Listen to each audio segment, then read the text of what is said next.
Hola, ¿qué tal? Muy buenas a todos y bienvenidos a un nuevo vídeo del canal de YouTube Patrimonio Prudente.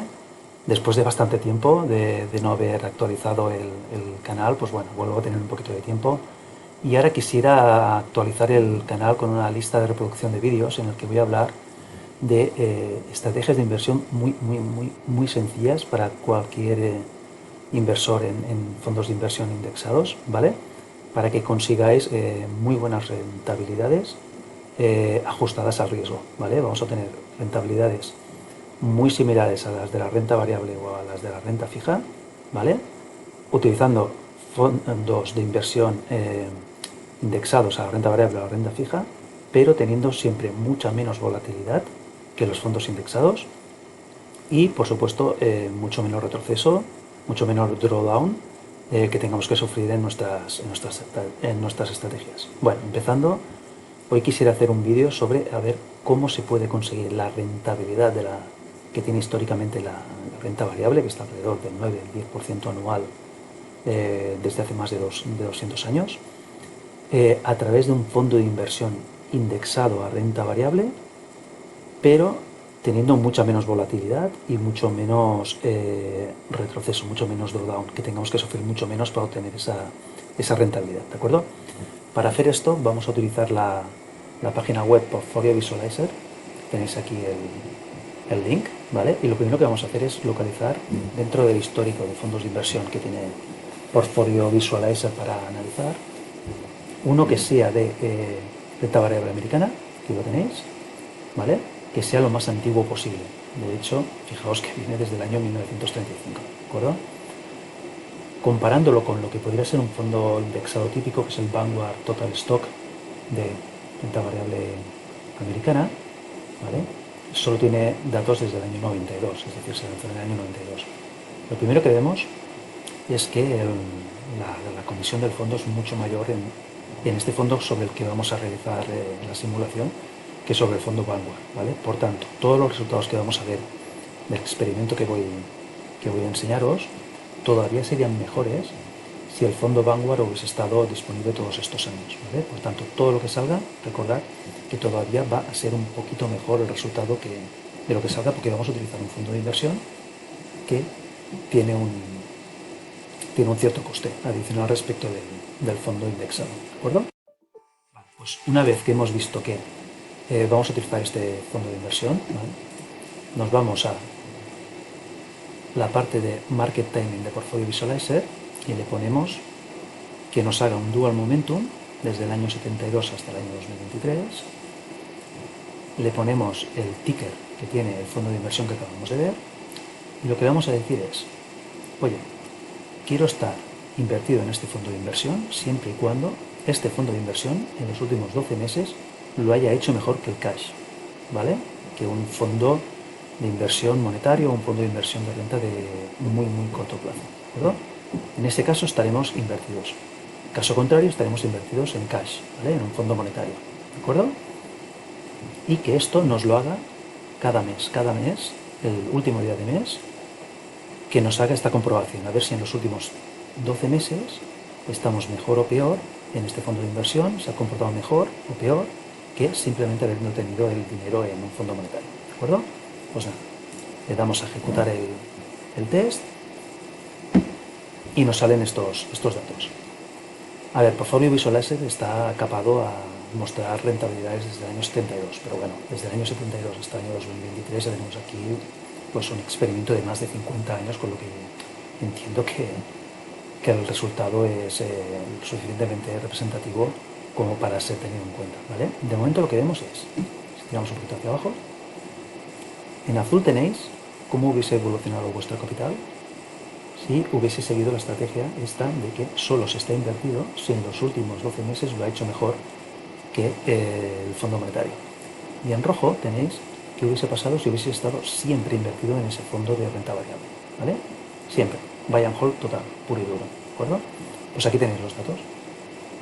Si hubieses empezado con 10.000 euros en esta fecha, el 1 del 1 del 72, a fecha de cierre de marzo tendríais esta cantidad. Si hubiese seguido la estrategia de estar dentro del fondo de inversión de renta variable solo cuando se está en tendencia alcista, ¿vale?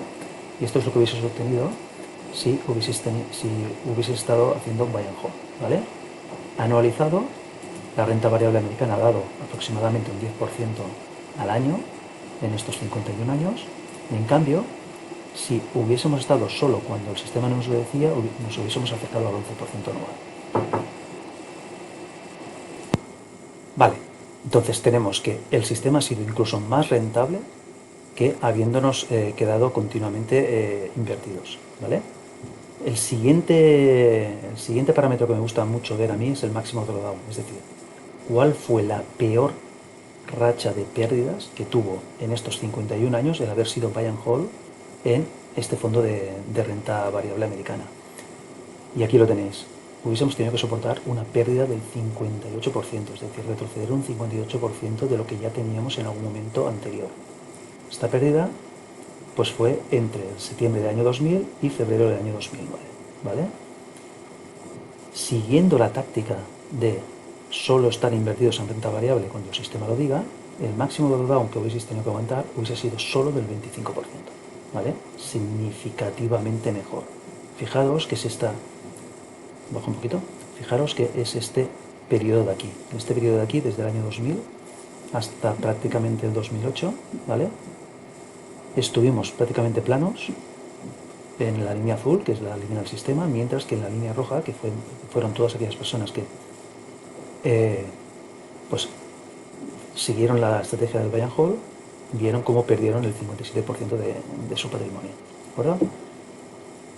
Bien, además de ver esto, que ya estamos viendo cómo una estrategia tan sencilla como es estar dentro de la renta variable únicamente cuando en los últimos 12 meses lo ha hecho mejor que la liquidez y estar fuera cuando lo ha hecho peor que la liquidez, superar ampliamente, tanto en rentabilidad como sobre todo en riesgo, a la opción de ser buy and hold. Por tanto, insisto yo tanto en este mismo canal de YouTube y en mi cuenta de Twitter en la necesidad de ser tácticos. Lo de ser buy and hold está muy bien, tiene muy buena prensa, pero tiene partes muy complicadas de gestionar psicológicamente, como son estos grandísimos retrocesos, ¿de acuerdo? Incidiendo un poquito más en los retrocesos, si os dais cuenta, aquí hay una pestaña que pone drawdowns y lo que veis es una representación gráfica de cuáles fueron los drawdowns que sufrió la estrategia buy and hold en rojo, ¿vale? Y cuáles fueron los drawdowns de la estrategia táctica, ¿vale? Que lo tenéis en azul. Como podéis ver, es muchísimo más tranquilo, te llevas muchos menos sustos, encima duran mucho menos si eres táctico que si eres buy and hold. Y para acabarlo de ver, aquí tenéis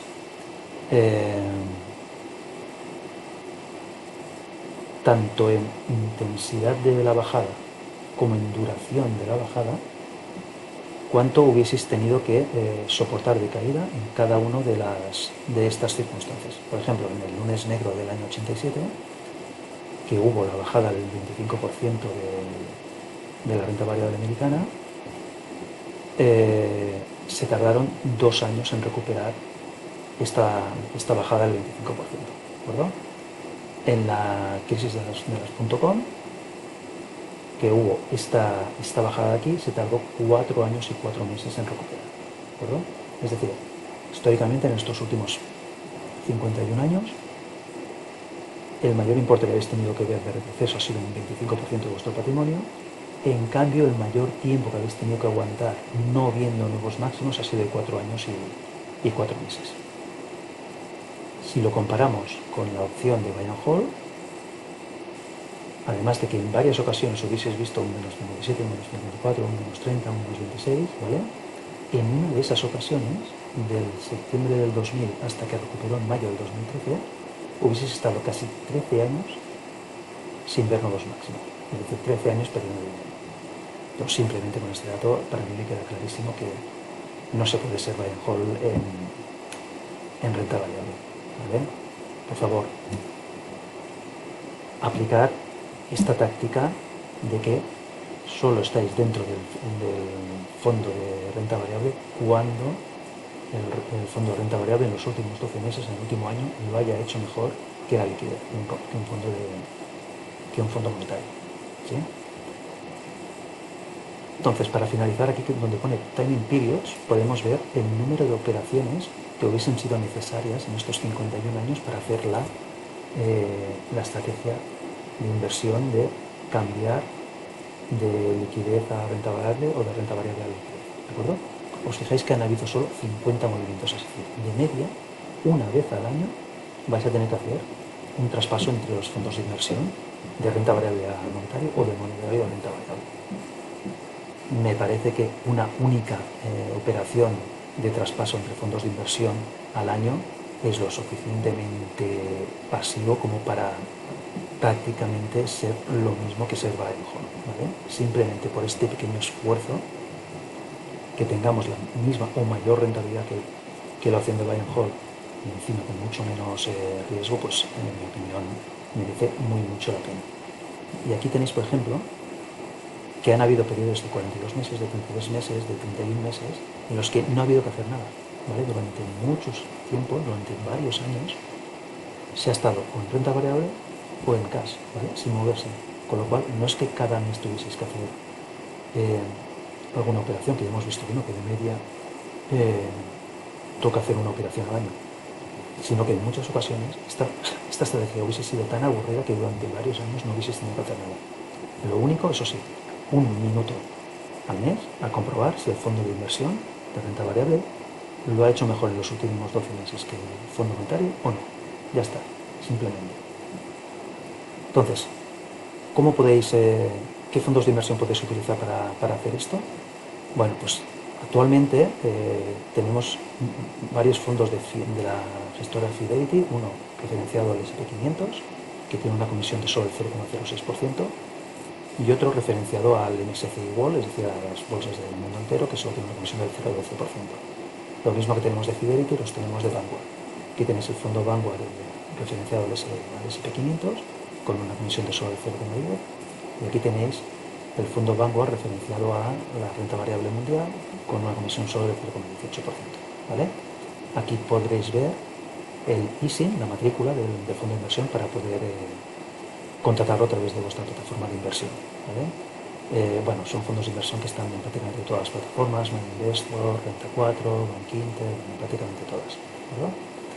Entonces, por favor, recordad, una vez al mes, solo una vez al mes, comprobar si en los últimos 12 meses ese fondo, el que escojáis, aquí os he puesto cuatro opciones, pero pueden ser cualquier otro más. Eso sí, intenta que sea lo más barato posible, lo más indexado posible. Comprobad si ese fondo de renta variable lo está haciendo mejor o peor que la liquidez. Si lo está haciendo mejor, hay que seguir estando invertidos en renta variable. Si lo ha hecho peor, es momento de recoger velas y aguantar en liquidez hasta que pase la tempestad. ¿De acuerdo? Pues nada, ya habéis visto cómo con una cosa tan sencilla podéis aspirar a estos resultados espectaculares en el largo plazo con una rentabilidad, con un riesgo muy contenido respecto de la opción de estar continuamente invertidos. Pues nada, muchísimas gracias por vuestra atención y hasta el próximo vídeo.